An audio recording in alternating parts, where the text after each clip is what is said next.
बंधुओं, इस नवरात्रि आपकी जान ले लेगी। आपके घर के इस कोने में पड़ी यह एक अपशगुनी चीज, इसे आज इसी वक्त अपने घर से निकाल कर बाहर फेंक दो, वरना जिंदगी में तबाही आ जाएगी, सब कुछ मिट्टी में मिल जाएगा। नवरात्रि के इस विशेष पर्व पर भूल कर भी ऐसी भूल मत कर देना। अगर यह एक चीज आपके घर में रही तो इस चीज से इतनी अधिक नकारात्मक ऊर्जा निकल रही है, क्योंकि यह भयंकर अपशगुनी चीज है जो आपकी हर एक खुशी को समाप्त कर देगी।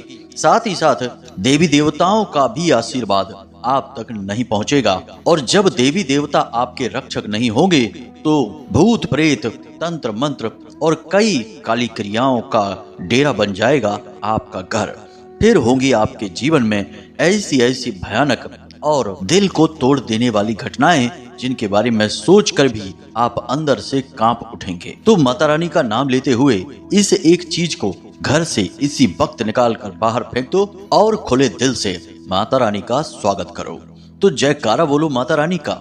जगत माई महामाई माँ भद्रकाली की जय बोलो। माता रानी के सांचे दरबार की जय बोलो। मकर राशि वालों, आप सभी का बहुत बहुत स्वागत है मकर राशि भिंड यूट्यूब चैनल में। बंधुओं, शास्त्रों का बड़ा ही प्रिय एक श्लोक है, अप्राप्यम नाम नेह स्थिरस्य व्यवसायिनः, यानी कि एक साहसी और कर्मशील व्यक्ति के लिए इस संसार में कुछ भी ऐसा नहीं है जो अप्राप्य है, और ऐसा कोई कष्ट नहीं है जिससे उसे छुटकारा प्राप्त ना हो सके। अब इसके लिए हर उस व्यक्ति को चाहिए कि वह निरंतर प्रयास करता रहे। यदि एक प्रयास असफल हो जाता है तो दूसरा प्रयास करे, दूसरा असफल हो जाता है तो तीसरा करे, तब तक प्रयास करे जब तक कि सफलता हासिल ना हो जाए।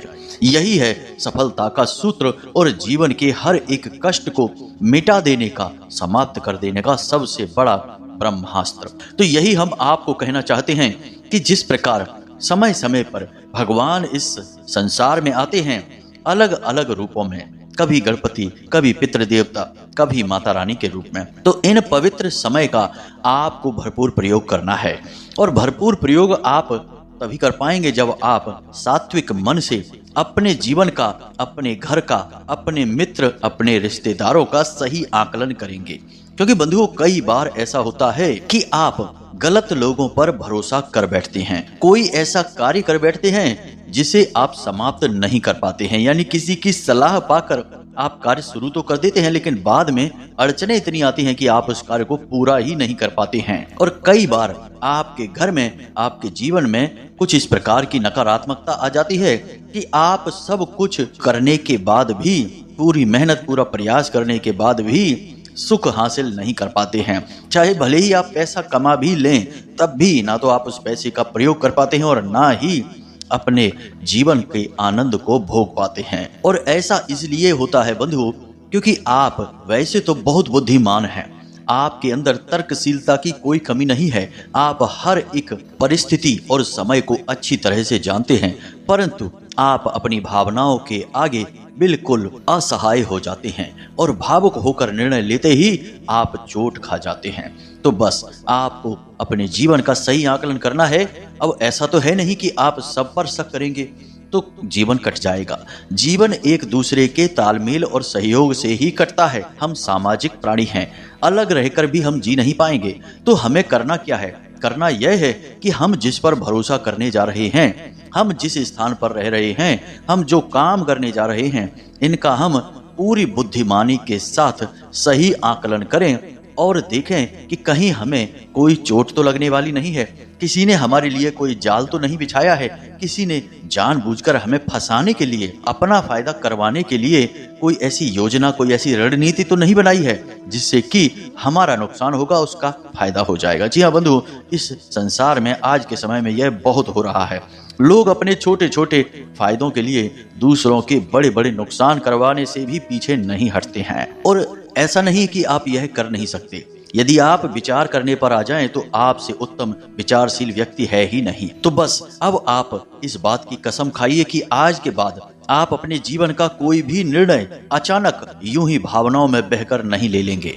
चाहे कोई कितना ही अपना क्यों ना हो, सगे से सगा क्यों ना हो, आपसे कुछ कह रहा है, कोई बात की सलाह दी जा रही है, तो आप समय लीजिए, तभी आपके जीवन में कोई बदलाव आ पाएगा। बंधुओं, सारी समस्या के समाधान इस संसार में मौजूद हैं, लेकिन वे तभी आपको मिल पाएंगे जब आप अपने ऊपर कार्य करेंगे। यदि आप यह चाहें कि इस संसार में अचानक कोई बहुत बड़ा बदलाव आ जाए और कोई आपके सामने प्रकट होकर आपकी सारी समस्याओं का एक झटके में समाधान करके चला जाए, तो बंधुओं ऐसा नहीं होता है, कभी नहीं हुआ है, किसी युग में नहीं हुआ है, तो अब कैसे हो जाएगा। धीरे धीरे एक क्रम, एक श्रृंखला, एक क्रिया है जिसका आपको पालन करना है और बदलाव आएंगे। लेकिन जीवन में सकारात्मक बदलाव लाने के लिए आपको स्वयं को सकारात्मक होना बहुत जरूरी है। अब यहाँ पर आप अपने विचार तो सकारात्मक बना लेंगे, लेकिन जीवन की नकारात्मकता को आप कैसे सकारात्मकता में बदलेंगे।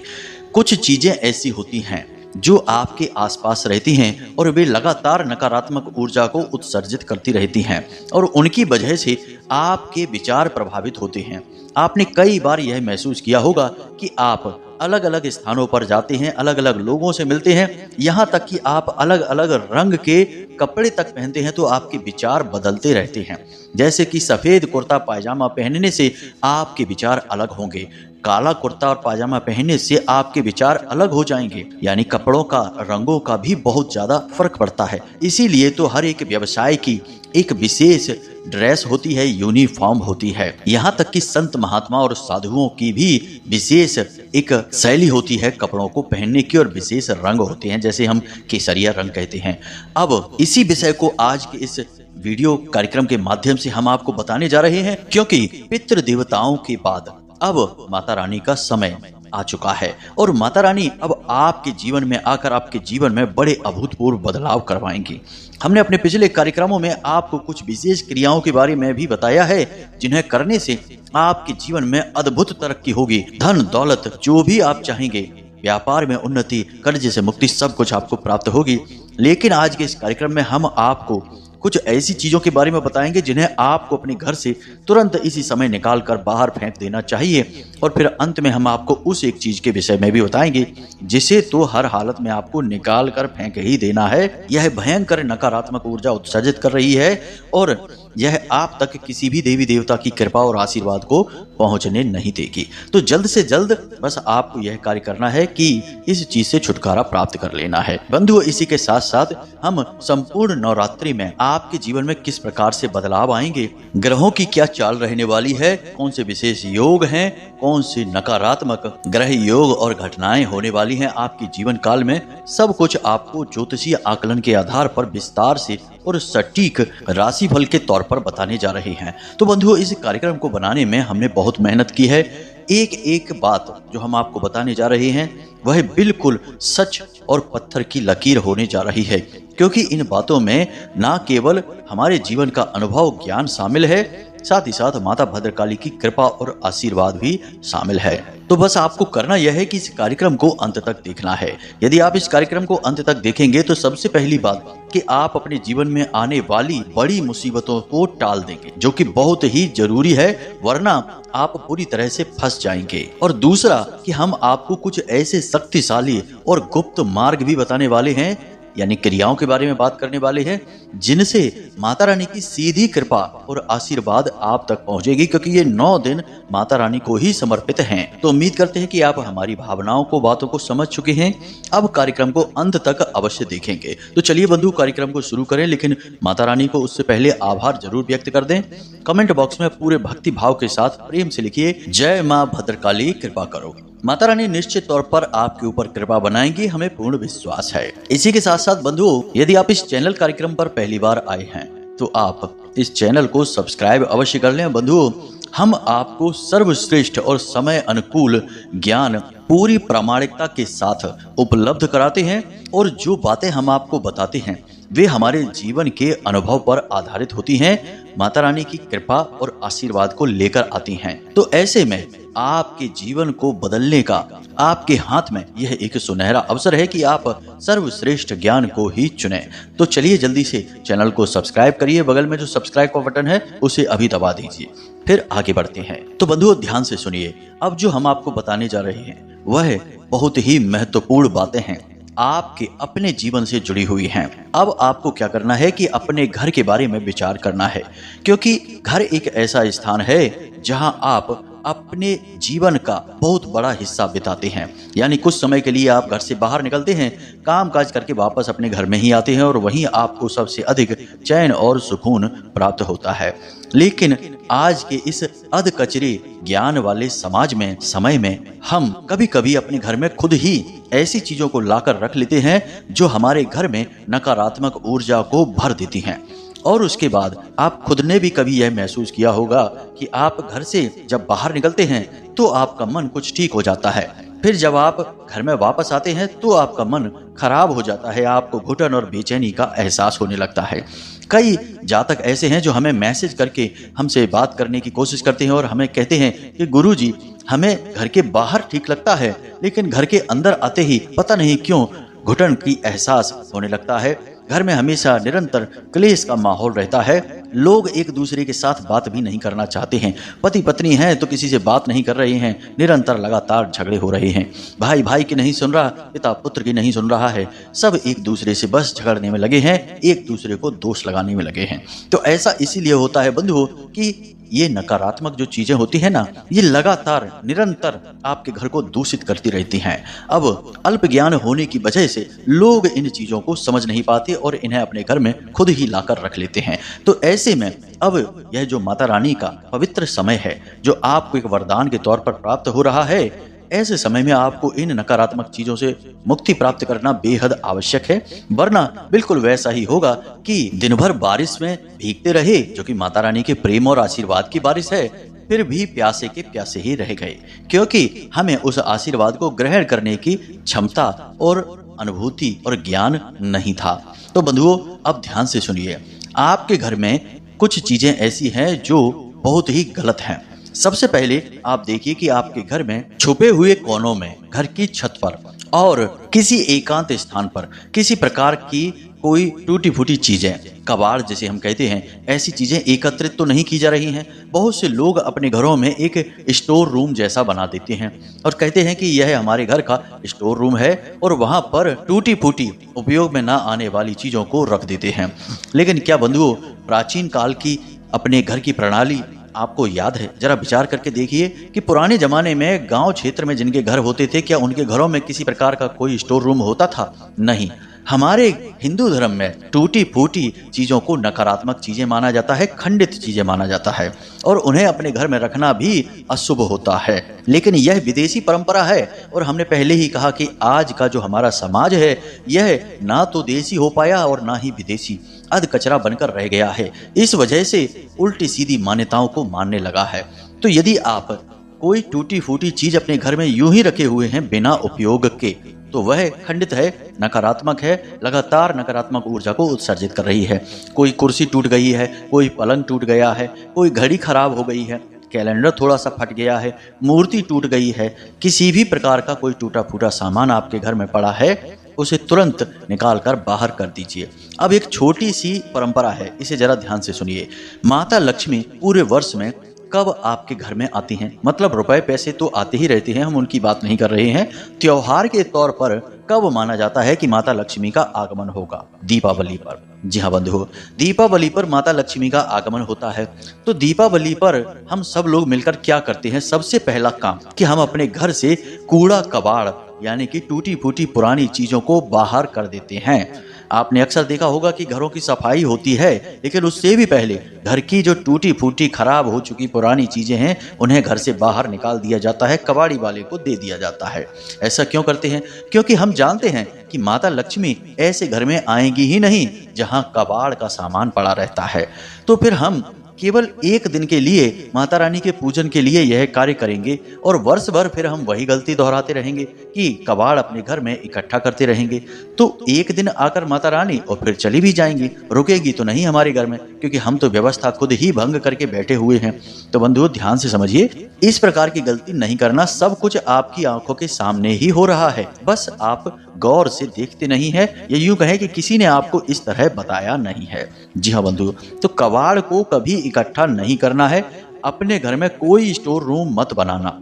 स्टोर रूम एक अंधा कुआं है जो लगातार नकारात्मक और काली ऊर्जाओं को आपके घर में फैला रहा है। हमारे हिंदू धर्म में तो अपने घरों में हम पूजा घर बनाते हैं और अपने घर की रसोई घर को भी पूजा घर की तरह ही पवित्र मानते हैं, पूजा पाठ करते हैं, दिया जलाते हैं। तो हमारे हिंदू धर्म में सकारात्मक ऊर्जाओं को घर में फैलाने की विशेष विधियां हैं। हम जगह जगह दीपक जलाते हैं, जगह जगह भगवान के चित्र वगैरह लगाते हैं, उनके पूजा पाठ भी करते हैं और घर में किसी भी स्थान पर गंदगी नहीं रहने देते। सुबह दोपहर शाम हमारे यहाँ झाड़ू लगती है, रोज पोंछा लगता है। ये सारी व्यवस्थाएं सकारात्मक ऊर्जा को फैलाने वाली हैं। लेकिन हम घर में कबाड़ रख के, कचरा रख के, टूटी फूटी चीजें रखकर इस सकारात्मक ऊर्जा को समाप्त कर देते हैं और नकारात्मक ऊर्जा खुद ही अपने घर में फैला डालते हैं। तो अब इस गलती को नहीं करना है, क्योंकि अब दीपावली भी नजदीक है, तो इस कार्य को जितना जल्दी हो सके कर डालें। अब बात करते हैं दूसरी चीज की। तो बंधुओं, हमारे यहाँ आज के समय में यह फैशन चल गया है कि लोग तरह तरह के पौधे अपने घर में ला ला कर लगाते हैं। कोई बुराई नहीं है इसमें, यह तो बहुत अच्छी बात है, प्रकृति प्रेम है और पौधे लगाना तो बहुत अच्छी बात है, शुभ है। फूलों वाले पौधे लगाएं तो उनमें से फूल प्राप्त होते रहते हैं और भगवान को भी अर्पित होते रहते हैं। लेकिन इन्हीं के बीच हम कुछ ऐसे पौधे लगा डालते हैं जो कि बहुत ही अशुभ हैं और इन्हें घर में किसी कीमत पर होना ही नहीं चाहिए। जैसे कि कैक्टस का पौधा। जी हाँ बंधुओं, आपने अक्सर सुना होगा कि लोग कैक्टस का पौधा अपने घर में लगा देते हैं, जिसमें कि कांटे ही कांटे होते हैं। पहली बात कि हिंदू धर्म में कांटेदार पौधे को अशुभ माना जाता है। अब दूसरी बात, आप विचार करके देखिए कि यह कैक्टस का जो पौधा होता है, यह संसार में किन स्थानों पर पाया जाता है? हमेशा रेतीले और रेगिस्तान वाले क्षेत्रों में पाया जाता है, जहाँ की वनस्पति पैदा नहीं होती है, जल स्रोत नहीं होते हैं, केवल मरुस्थल होता है, जीव जंतु भी ठीक से पनप नहीं पाते हैं। ऐसे स्थानों पर यह कैक्टस का पौधा पनपता है। यानी कि कितनी भयंकर नकारात्मकता को अपने साथ रखता है कि मरुभूमि में, यानी जो मृत क्षेत्र है, वहां पर यह पौधा उगता है और आप इसे अपने घर में ले आए हैं। अब क्या होगा? आपका विनाश नहीं होगा तो क्या होगा? आप कहेंगे कि गुरुजी, हमारे कोई काम बनते ही नहीं हैं, हम कोई भी उपाय कर लें वह फलित ही नहीं होता है, लगता है जैसे कोई हमारे कामों में जानबूझकर बाधा डाल रहा है। तो बाधा नहीं आएगी तो क्या होगा? आपने तो खुद ही ऐसा कार्य कर डाला है। अब दूसरा कि कुछ पौधे ऐसे होते हैं जिनमें पत्तियां ही नहीं होती हैं, केवल लकड़ियां ही लकड़ियां होती हैं। जी हाँ बंधुओं, यह भी एक फैशन चल गई है आज के समय में कि लोग ऐसे पौधे लगा देते हैं जिनमें कि फैशन के तौर पर टेढ़ी मेढ़ी लकड़ियां ही लकड़ियां होती हैं और पत्तियां नहीं होती हैं। असल में वे सूखे हुए पौधे होते हैं, बस वे डिजाइन बनी होती है ऐसी उनकी कि वो देखने में सुंदर लगते हैं। उन पौधों को घर में लगा लिया। अब सूखा हुआ पौधा भी तो मृत्यु का प्रतीक है, वह भी तो मर चुका है। हमारे यहाँ सूखे हुए पौधों को तुरंत पुराने जमाने में चूल्हों में जला दिया जाता था और उससे रोटी पका ली जाती थी। सूखे हुए पौधों को कभी घर में नहीं रखते थे, घर के बाहर ईंधन के तौर पर रखा जाता था और उन्हें जलाकर भस्म कर दिया जाता था। लेकिन अब लोग उन्हें सजावटी सामान के तौर पर अपने घरों में गमलों में सजाकर इस कमरे उस कमरे में रखने लगे हैं। कभी नहीं करना है ऐसा। तीसरा, समी का पौधा। जी हाँ बंधुओं, आपने अक्सर सुना होगा, बहुत सारे धर्मगुरु भी बताते हैं इस बात को, लेकिन हमारा ज्योतिष इस बात का पूर्ण रूप से खंडन करता है। बंधुओं, जिस घर में समी का पौधा लगा हुआ है उस घर में तरक्की तो किसी कीमत पर नहीं हो सकती। अगर होगी भी तो बहुत ज्यादा धीमी होगी। क्यों? इसका कारण क्या है? ध्यान से सुनिए। समी का जो पौधा है, उस पौधे के लिए दो बातें बहुत अधिक प्रचलित हैं शास्त्रों में। पहला, ज्योतिष के अनुसार यह शनिदेव का प्रतीक है। दूसरा कि पांडवों ने जब युद्ध के बाद अपने सारे हथियार जमा करने के बारे में सोचा तो समी के वृक्ष के नीचे ही जड़ के पास सारे हथियारों को अपने वहां पर जमीन में दफन कर दिया था। यानी कि यह हथियार का सूचक है, यह विनाश का सूचक है। अब शनिदेव का प्रतीक होने के नाते शनिदेव तो वैसे ही कार्यों में बहुत ज्यादा देरी कराते हैं, बाधाएं उत्पन्न करते हैं, पीड़ाएं पहुंचाते हैं। दूसरा कि यह पांडवों के विनाश का, यानी कहा जाए तो युद्ध का प्रतीक है। तो इस प्रकार से दोनों तरह से यह नकारात्मक हो गया। अब आप किसी की ना सुनिए, आप एक बार हमारी बात मानकर देखिए। समी के पौधे को यदि आपको लगाना ही है, क्योंकि लोग समी की पत्तियों को शंकर जी को चढ़ाते हैं, कोई बात नहीं, आप भी चढ़ाइए, लेकिन समी के पौधे को अपने घर के अंदर अपनी बालकनी में न लगाकर इसे घर की छत पर लगाइए या फिर घर से बाहर कहीं रख दीजिए। अपने घर के एरिया में ही रखिए, लेकिन घर के थोड़ा बाहर रख दीजिए, वह सर्वोत्तम रहेगा। या फिर घर की छत पर रख दीजिए। और सबसे बड़ी बात कि घर की छत पर जब आप रखें तो इसे पश्चिम दिशा में ही रखें, ठीक पश्चिम दिशा में, और कहीं नहीं, क्योंकि यह दिशा शनिदेव की दिशा है। तो ही आप शनिदेव के कुप्रभावों से बच सकते हैं, वरना आपका भगवान ही मालिक है। आपने खुद ही अपने लिए हथकड़ियां और बेड़ियां जमा कर ली हैं। आपकी चाल धीमी होगी, कामों में रुकावट आएगी और घर में लड़ाई झगड़े परेशानियां होती ही रहेंगी। अब बात करते हैं तीसरी चीज की, यह भी बेहद महत्वपूर्ण है, तस्वीरें। जी हाँ बंधुओं, सजावटी सामान के तौर पर हम तस्वीरें घर में लगाते हैं, सभी लगाते हैं, कोई बुराई नहीं है।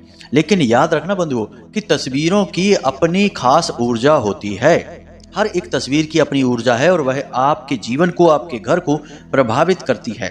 अब आप सोचेंगे कि यह कि आप क्या कह रहे हैं, तस्वीरों की कैसी ऊर्जा? तो बंधुओं, एक छोटा सा उदाहरण है। तस्वीरों के ऊपर आपको समझ में आ जाएगा कि आप अपने घर के पूजा घर में जाइए और वहां पर भगवान की तस्वीरें, जिनकी आप दिन रात पूजा पाठ करते हैं, वे तस्वीरें ही तो हैं और उनसे आप लगातार सकारात्मक ऊर्जा, प्रेरणा और शक्ति प्राप्त कर रहे हैं। वह क्या है? ऊर्जाएं हैं, तभी तो आपको मिल रही हैं। जहां कुछ होगा ही नहीं, वहां से आपको क्या मिलेगा? तो जैसे भगवान की तस्वीर में सकारात्मक ऊर्जा, भगवान की ऊर्जा वास करती है, हनुमान जी की तस्वीर में हनुमान जी की सकारात्मक ऊर्जा वास करती है, उसी प्रकार हर एक तरह की तस्वीर में हर एक तरह की ऊर्जा होती है। जैसे कि दौड़ते हुए घोड़ों की तस्वीर में नए अवसर, नए मौके और तरक्की की ऊर्जाएं होती हैं। इसी प्रकार ताजमहल में मृत्यु की नकारात्मक की ऊर्जाएं होती हैं। इसी प्रकार शेर की तस्वीर में हिंसा की ऊर्जाएं होती हैं, यानी गुस्सा बढ़ाएगा और आक्रामक बनाएगा। इसी प्रकार झरने की, जल की तस्वीर में शांति, सुकून, पवित्रता और धन की ऊर्जाएं होती है। तो अब जरूरत यह है कि आपने अपने घर में तस्वीरों को कहाँ लगा रखा है, किस दिशा में लगा रखा है, और दूसरा कि कहीं कोई गलत तस्वीर तो आपने अपने घर में नहीं लगा रखी है, और तीसरी बात कि कोई कटी फटी टूटी हुई तस्वीर या जो फ्रेम की हुई तस्वीर है वह तो नहीं लगा रखी है। तो अब ध्यान से सुनिए इसके विषय में। सबसे पहली बात कि आपके घर में 3-4 तरीके की तस्वीरें हैं जो हर हालत में होनी ही चाहिए। जैसे दौड़ते हुए घोड़ों की तस्वीर, जो घोड़े आपकी तरफ दौड़कर आ रहे हों, ना कि इधर उधर भाग रहे हों, एक ही दिशा में भाग रहे हों। घोड़े सफेद रंग के होने चाहिए और जल में यानी पानी में दौड़ रही हैं तो सर्वोत्तम है।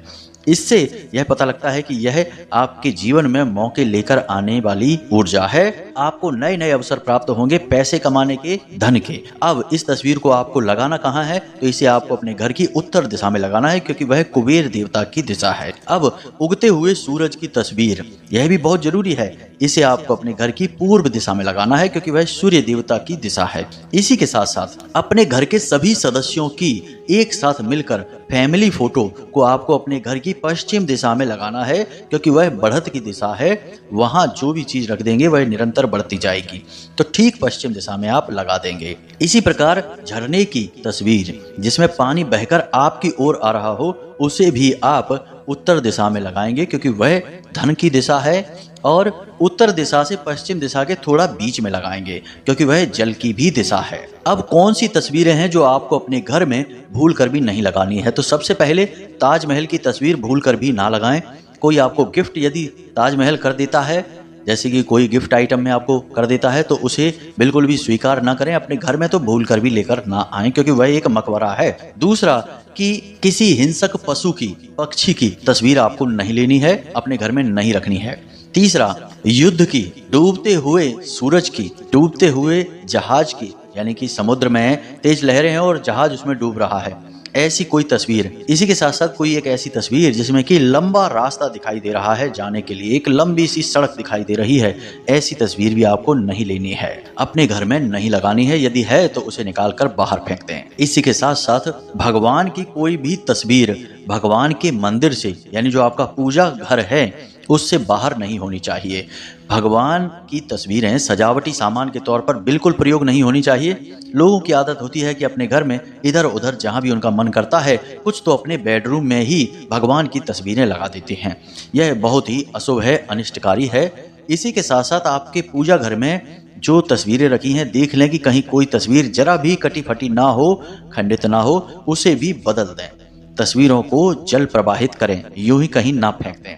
किसी भी प्रकार की तस्वीर हो उसे जल प्रवाहित ही करें। इसी के साथ साथ देख लें बंधुओं कि आपके घर में कोई ऐसी किताबें ना पड़ी हो जिन्हें लंबे समय से खोलकर ना देखा गया हो, चाहे किताबें किसी भी विषय पर हो। धार्मिक किताबें भी यदि हैं तो उन्हें भी प्रतिदिन थोड़ा सा खोलना और थोड़ा सा पढ़ना अनिवार्य होता है। लंबे समय से यदि वे भी बंद रहेंगी तो वे भी नकारात्मक ऊर्जा उत्सर्जित करने लगते हैं। ठीक इसी प्रकार देखना है कि किताबें जिनके पेज पन्ने कट फट चुके हैं, ऊपर कवर जिनका कट फट चुका है, इन किताबों को भी हटा दें। और सीधा सही तरीका यही है कि किताबों और तस्वीरों को यदि आप अपने घर से हटाना चाहते हैं तो इन्हें यूं ही कहीं ना फेंक दें। यह सरस्वती माता का भी अपमान होगा और असल में दिव्य शक्तियों को भी नाराज करेगा। तो आपको इन्हें या तो जल प्रवाहित करना है या फिर पीपल के वृक्ष के नीचे जमीन में इन्हें दबा देना है, मिट्टी के नीचे। जी हाँ बंधुओं, यह तो थी विशेष जानकारी चीजों के विषय में जिसे आपको होना बहुत अनिवार्य है, वरना आप अपने घर के वातावरण को किसी भी कीमत पर सकारात्मक नहीं बना पाएंगे। अब हम आपको बताने जा रहे हैं उस एक चीज के बारे में जो आपके घर को पूरी तरह से नकारात्मक बनाए हुए है और माता रानी भी आपके जीवन में कोई बदलाव नहीं ला पाएंगी यदि आप इस एक चीज से छुटकारा प्राप्त नहीं कर पाएंगे तो जल्द से जल्द इसे अपने घर से हटाएं। तो ध्यान से सुने। तो बंधुओं, यदि पितृ पक्ष में आपने अपने पितरों से जुड़ी कोई सामग्री अपने घर में लाई है, जैसे कि आपने अपने घर के दरवाजे पर तोरण लगाया है जो कि हर धार्मिक और मांगलिक कार्य में प्रयोग किया जाता है। दूसरा कि पितरों के नाम से यदि आप कोई चीज घर में लेकर आए थे तो उसे अब हटा दीजिए, क्योंकि सर्व पितृ अमावस्या के बाद पितृ देवता जा चुके हैं। इसी प्रकार कुश जिसका प्रयोग पितृपक्ष में लोग करते हैं, श्राद्ध कर्म के समय पर प्रयोग की जाती है, तो इस कुशा को भी आपको अपने घर से हटा देना है। यानी कि पितृपक्ष में पितरों से जुड़ी जो भी चीजें आप अपने घर में लेकर आए हैं, यदि वे अब भी आपके घर में रखी हैं तो उन्हें आप हटा दें, क्योंकि अब जो आपके ऊर्ध्वगामी पितृ जो हैं वे तो पितृलोक जा चुके हैं। अब अधोगामी पितृ जिन्हें हम प्रेत कहते हैं, जिन्हें पितृलोक में प्रवेश नहीं मिलता है, वे भटकेंगे और अब उन चीजों का उपभोग वे करेंगे और आपके घर में तांडव मचाएंगे। जी हाँ बंधुओं, तो पितरों से जुड़ी जो भी चीजें हैं, प्रसाद सामग्री है, दीपक है, जो भी आपने पितृपक्ष में दीपक जलाया पितरों के नाम से, वह दीपक सब कुछ जो भी आपको समझ में आ रहा है सब कुछ निकाल कर जल विसर्जित कर दीजिए। यह बहुत अनिवार्य है, वरना प्रेतों की छाया आपके घर पर लगातार बनी ही रहेगी और आप भयंकर तरीके से परेशान हो जाएंगे। प्रेतों की पीड़ा की कोई हद नहीं है बंधुओं, किसी भी हद तक आपको प्रेत पीड़ा पहुंचाएंगे। अब सबसे बड़ी बात, इसे जरा ध्यान से समझिए कि कुछ चीजें ऐसी होती हैं जो पितृ देवताओं से सीधी जुड़ी होती हैं। जैसे कि कोई व्यक्ति स्वर्गवासी हाल में हुआ है और उसकी प्रयोग की जाने वाली चीजें हैं, जैसे कि उसके प्रयोग की जाने वाली घड़ी है, मोबाइल है, या उसकी कोई चीजें हैं, वस्त्र हैं, तो उन चीजों को भी आपको अपने घर से हटाना ही होगा। हमारा हिंदू धर्म यह कहता है कि जब कोई इंसान चला जाता है तो उसकी उपयोग की जाने वाली सारी सामग्री और चीजों को भी घर से हटा देना चाहिए, वरना उस इंसान की ऊर्जा या उस जैसे कई अन्य प्रेतों की ऊर्जाएं आकर्षित होती रहती हैं और घर में विनाश लीलाएं होती रहती हैं। तो इस प्रकार आपको अपने स्व विवेक से इन चीजों के बारे में सही अनुमान लगाना है, आकलन लगाना है, और पितरों से जुड़ी कोई भी चीज यदि आपके घर में है तो आप उसे अपने घर से निकालकर बाहर फेंक दीजिए। बाहर फेंकने का मतलब है कि उसे जल विसर्जित कर दीजिए, यूं ही कहीं भी मत फेंक देना, वरना यह पितरों का सीधा अपमान हो जाएगा। जी हाँ बंधुओं, यह तो कहने का चलन होता है जो कह दिया जाता है। तो उम्मीद है बंधुओं कि यहाँ तक आपको सारी बातें समझ में आ गई हैं। हमने हर एक बात को पूरे विस्तार के साथ बताया है। इस वीडियो कार्यक्रम को हमने बहुत ही भाव के साथ तैयार किया है। अब यदि कोई प्रश्न आपके मन में उठे तो आप बेफिक्र होकर कमेंट करके पूछें या फिर डिस्क्रिप्शन बॉक्स में दिए गए व्हाट्सएप नंबर पर मैसेज करके भी पूछ सकते हैं। समय मिलने पर हम आपके प्रश्न का जवाब आपको अवश्य देंगे। इसी के साथ साथ आज के इस कार्यक्रम को समाप्त करते हैं। हमेशा हंसते रहिए, मुस्कुराते रहिए, सकारात्मक रहिए और दिन में एक बार मंदिर अवश्य जाइए, क्योंकि आपका उद्धार उन्हीं की कृपा से होना है। तो प्रेम से बोलिए जय माई की जय, माँ भद्रकाली। माता रानी आपका कल्याण करें। धन्यवाद।